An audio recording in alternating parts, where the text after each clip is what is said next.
Welcome. You're listening to The Aligned Self, Conversations in Creating a Conscious and Abundant Life. This is Daniel Denovi. I'll be your guide and host. Let's see just where we can take this.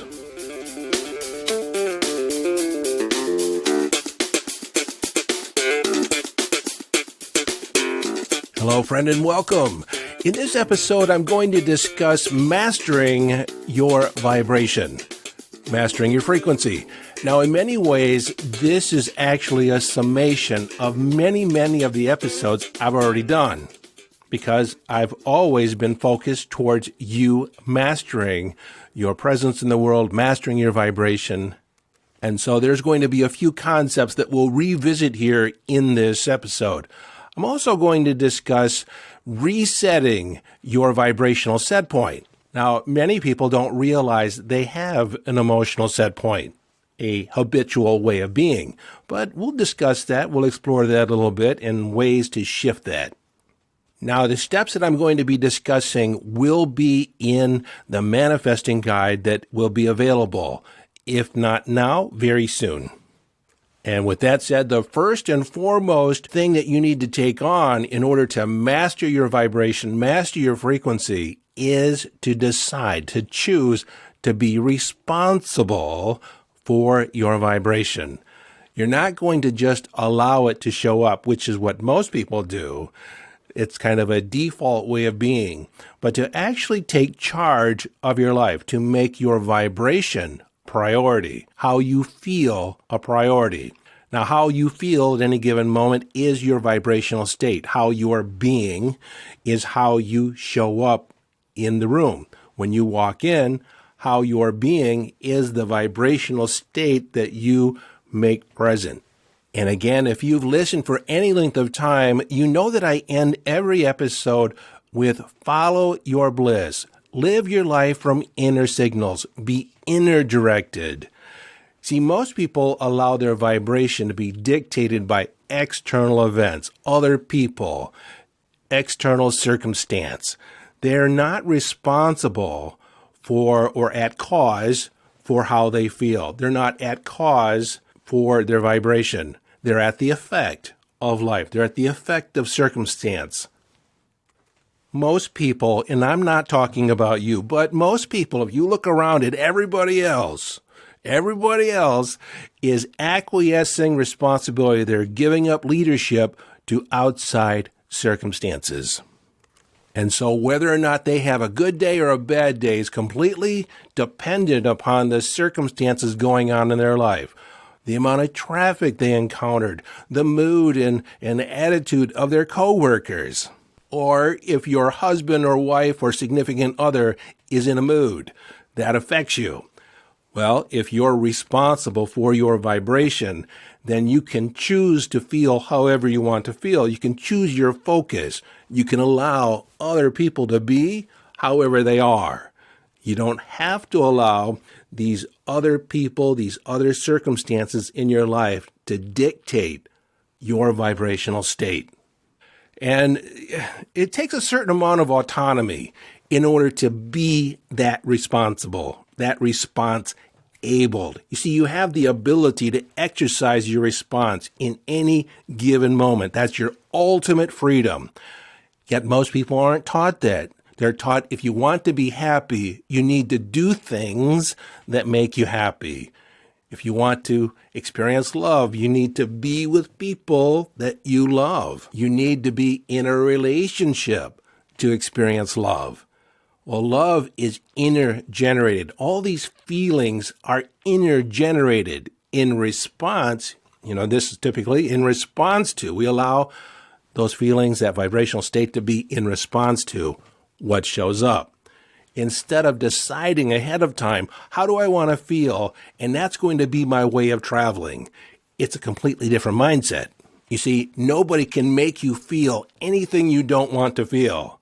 Yet how often do we begin a conversation? You made me feel this. We blame other people for how we feel because we're not willing to be responsible for our emotions, for our thinking. Now, you might be saying, well, I feel what I feel, don't I? Yes and no. You do feel what you feel, but what you feel is a result of your thoughts, what you picture, what you say to yourself, how you choose to perceive the events going on in your life, how you choose to feel, whether or not you're impacted by somebody else's. Like you give people permission to impact your life. We train people how to treat us all the time by the things we allow and the boundaries that we don't set in place. And a quick reminder, those boundaries are not for other people. It's for us to say we will not allow that behavior in our life. Like people are going to behave however they behave. It's not meant to control other people.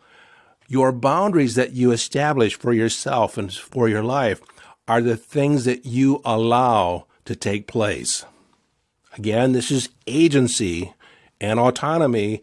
You are the cause. You are the creator of your reality. The other problem we experience as a human being is that typically we are put in positions of feeling love or being loved by people that are conditional in nature, conditional in how they express love, because they are attempting to control you in one manner or another. If you don't play their game, if you don't play according to their rules, then they retract their attention, which in most cases we perceive as being love.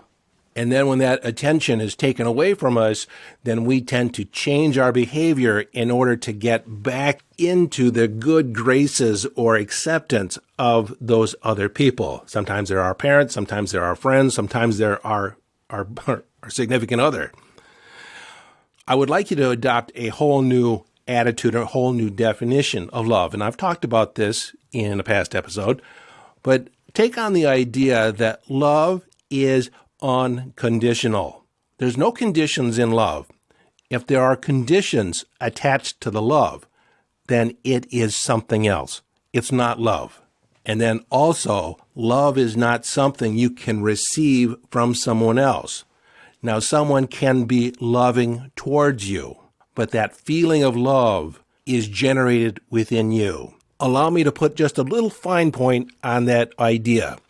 If someone emanates love towards you, if they're feeling love within them, for you, directed at you, your feeling inside you is a reflection of what they're feeling. But that reflection is allowed and received by you. You can't receive any more than you have the capacity to feel.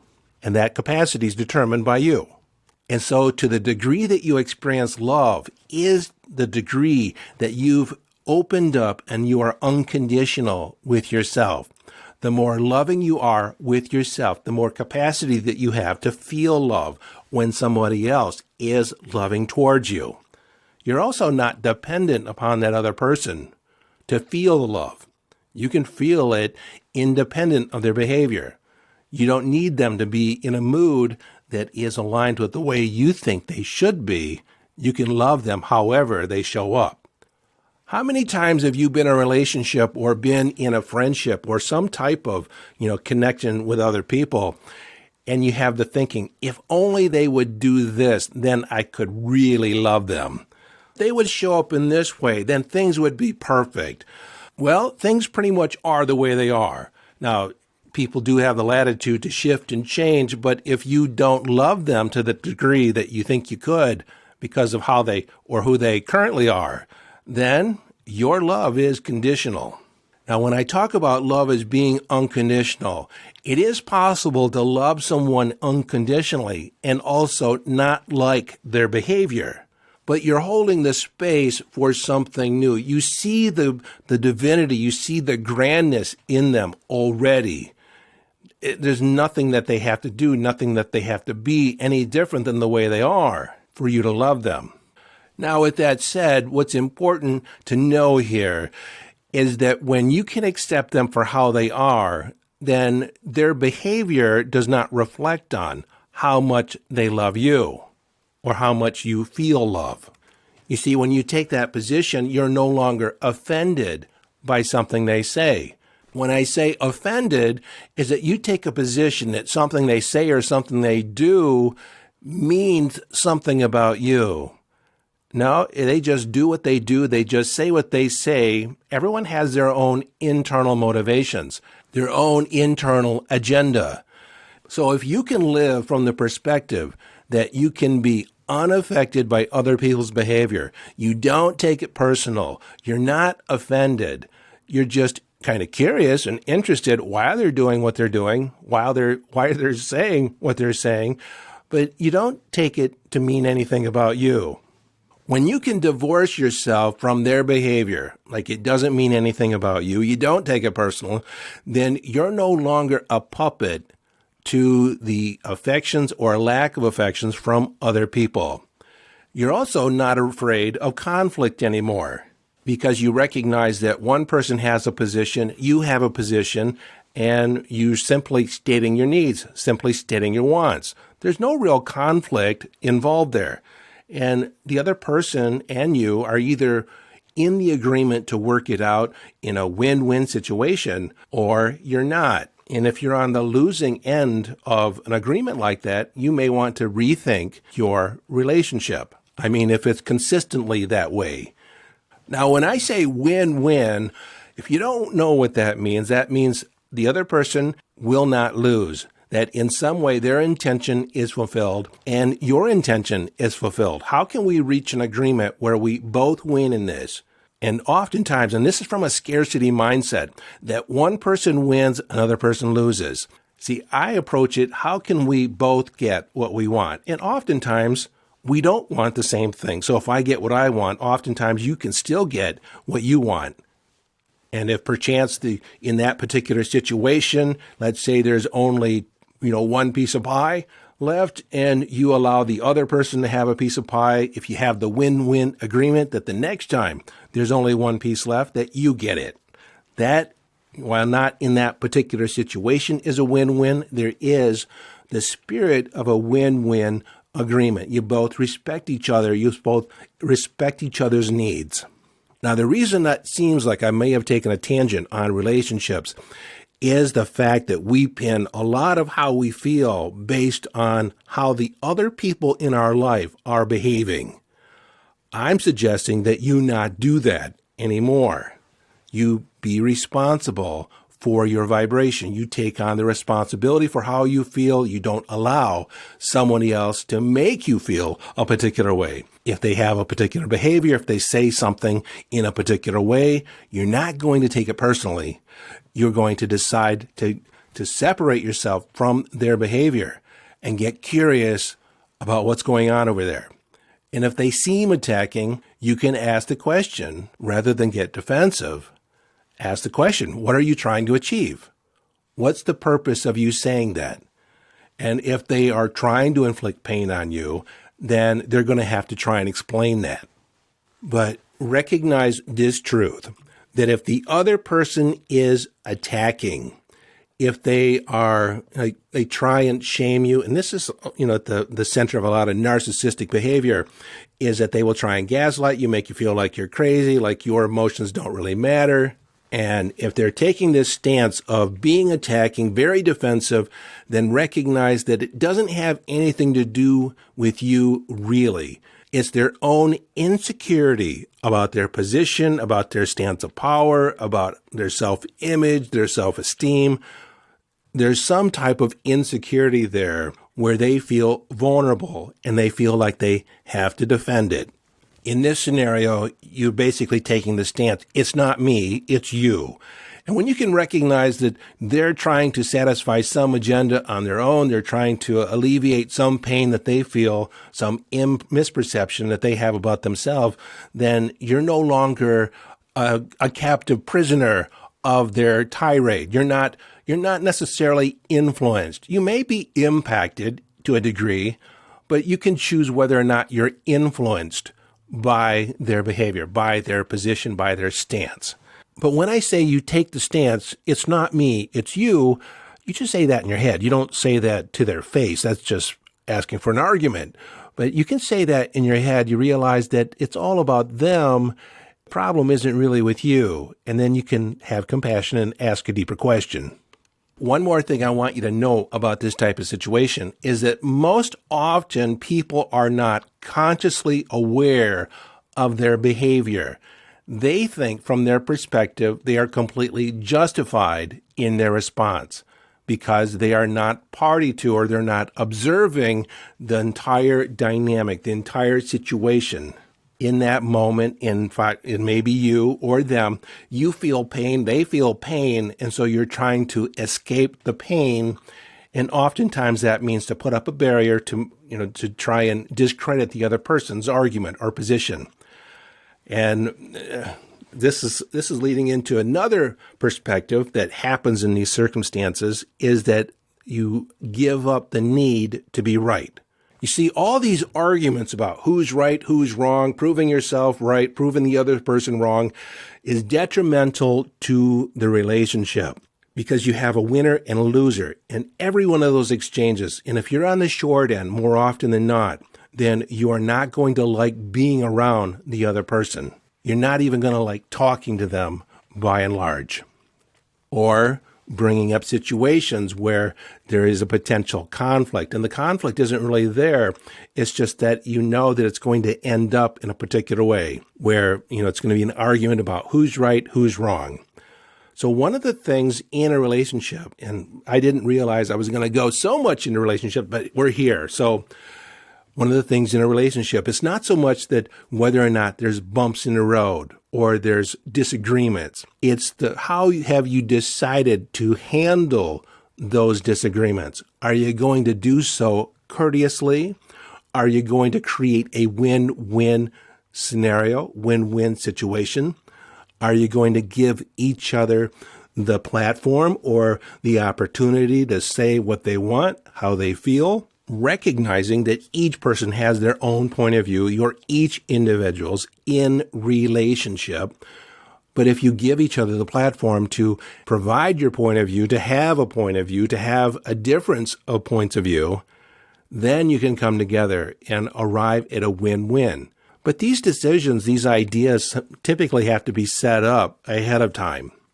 Now remember, this is all about managing your vibration, managing your frequency. And again, this is also frequency vibration is a reflection of your emotional state of being. So if your emotions are given by how other people are being, then you are not being responsible for your vibration. It's basically throwing a leaf in the wind, and wherever it goes, it goes. Who knows what you're going to feel tomorrow? Now, in this conversation, I imagine this is a perfect time to talk about being empathic or being an empath. Now, most of you are psychic. Most of you are already empathic. Empathy is a human condition. Some of you are more open than others. Now, when people, it's been my experience, and it's not true across the board, so if the truth lands near you, then take it up and maybe you can change it. If it doesn't apply to you, then disregard it. But it's been my experience that people who claim they are an empath basically are saying it because they don't want to be responsible for their vibration. I'm absorbing the energy of the place, or it's them. It's the negative energy they're putting out. It's like I have no defense. Yes, you do. These are the boundaries you set up for yourself. If you know yourself to be more open empathetically, more open energetically, then you need to seal yourself up, not to create armor, not to stay home and separate yourself from mankind, because that's the only way you can exist. It's learn to set up your own boundaries, to know where you end and the other person begins, to not accept that energy. You can transmute it. See, this is the real purpose. If you find yourself on the planet as an empath, your true purpose is to be able to tune into other people's pain and through your connection with them, transmute it through love to raise the vibration. And again, this goes back to the podcast episode of turning lead into gold, the alchemy of life, the alchemy of energy. And I just had a thought as I'm talking here. I realized that I'm talking at a more rapid rate, and it could be because I had 2 cups of coffee. I'm not sure. I'm also excited about this whole concept. If I look at the entirety of my life, the entirety of my teaching, it's all about how do you manage yourself? How do you become responsible for the energy you put out in the world, the energy that you reflect on yourself? So here we are at 20 minutes in, roughly. This is how you shift your vibration. And you do so, and I've been alluding to this the whole time, you do so with love. You love yourself. You forgive yourself. You allow yourself the humanity of making mistakes, of making missteps. You are loving with yourself. I mean, if you were your own best friend, how would you treat yourself?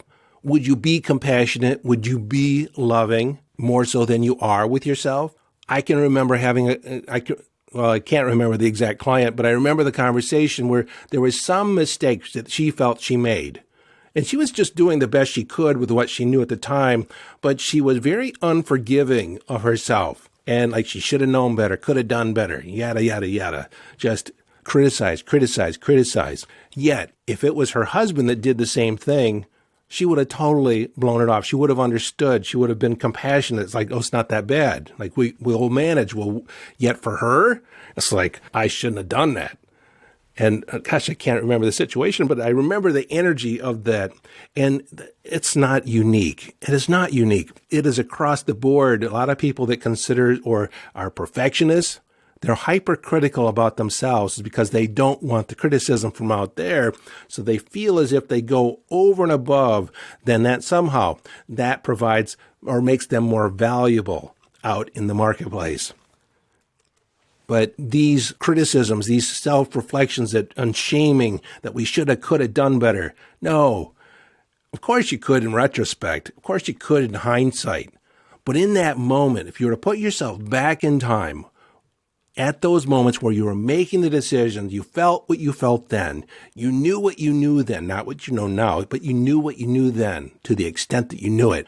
You would have made the same decisions all over again.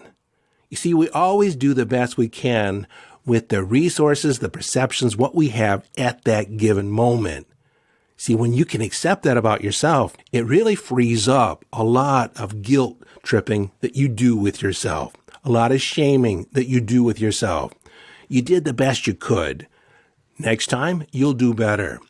And by God, you should do better next time because you now have that knowledge, you have that learning. You are now empowered, you're now educated. So you can begin immediately raising's the word, raising your vibration by loving yourself, reflecting unconditional love on yourself. Remember, as a human being, we have this capacity to have this self-reflexive consciousness to be able to look at ourselves, look and analyze our own thinking. I don't know if dogs can do that. I don't know if cats. I think my cat does it on occasion because she's changed her behavior from time to time as she is reflected on, the outcome, the circumstances. So it may be more across the board, but let's say for the moment, as a human being, you have the capacity and the gift to have this self-reflexive consciousness. It's what makes you human. The ability to reflect on your actions, reflect on your thinking, and make new choices.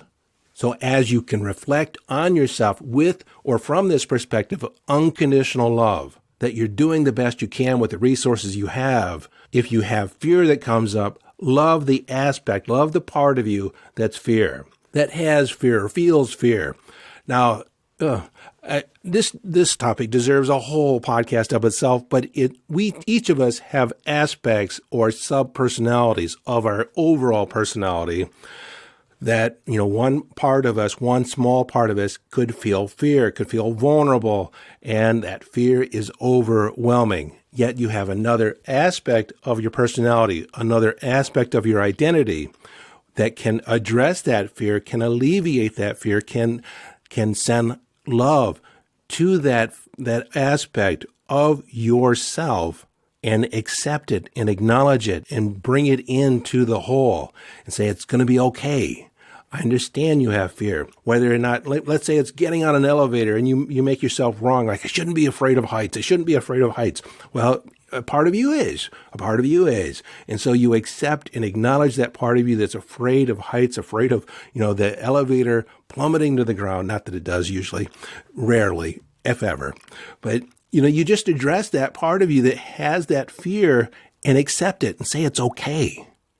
Then you begin elevating your vibration. You begin raising your vibration.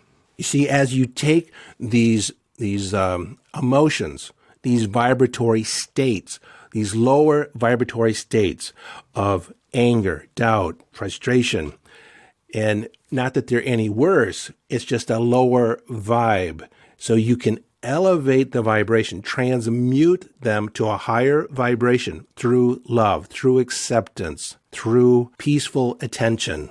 It's going to be okay. Forgiveness. Forgiveness is love. And then another aspect to that love is appreciation. When you can appreciate the struggle, appreciate that aspect of you that wants to do good, that may not know or have the skill set to do good or as good as you think you should. But you can appreciate the intention. You can appreciate the wanting. And so when you do that, it's accepting. And you create yourself as whole and complete. Not broken, not separated, not less than or defective. It's not how good you are. It's how good you want to be. So here we are. I'm going to sum up this conversation so far and set up the next aspect or the next half of this conversation.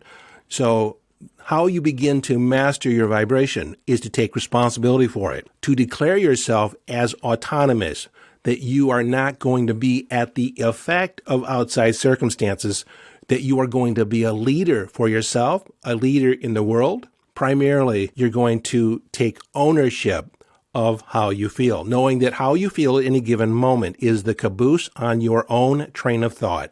It's the way you choose to see the world. And the way that we can begin immediately raising our vibration is to begin addressing ourselves, reflecting at ourselves unconditional love, accepting aspects of ourselves showing up less than. If you were to be in the realm of unconditionally loving with yourself, would you continue to talk to yourself, behave with yourself the way you have? So the next half of this conversation, and I'm going to break this up in part 2. So the next part of this is we're going to talk about recalibrating or resetting your habitual vibrational state. When you wake up in the morning from day to day, you have a predictable, consistent way of being, by and large. You have ups and downs, but when you come back to homeostasis or you come back to your emotional balance point, you basically show up at a particular vibe day in, day out. And what sustains that is that you have a story that explains why you feel the way you feel. You have a story of your past that, circumstances that have showed up that have resulted in you feeling the way you feel. You also have this whole aspect that you are animal and spirit combined in one entity. So you have to deal with the animal. And so there's aspects of the animal of you that is given to adaptation, acclimation, and the training effect. You have trained yourself to feel a particular way. You respond like a dog to a bell, trained by circumstance, cause and effect. Someone pushes your button, they trigger you. If you have experiences like that where you're triggered or someone pushes your buttons, then you're not operating in the present moment. You're responding like a trained animal, a stimulus response. Someone gives you a look, someone has a tone of voice, and you have an emotional response. That's the animal aspect of you. When push comes to shove, the animal wins because the animal is in charge of keeping you alive. It's oriented around survival, protecting you from pain. Now, even though consciously you say, this is not an issue, pain's not a possibility, we're not in danger, If the animal perceives it, if it's been conditioned over time, if you have emotions that have not been processed, they are there bouncing around. And when a cue is set off, those emotions are released, and then you set up a protective behavior. This is all part of your set point. This is all part of your training, and we'll talk more about that in the next episode. So until I catch you in the next episode, this is your friend and host, Daniel Danovi, urging you to follow your bliss. Live your life from inner signals. Be inner directed as you engage in the epic adventure.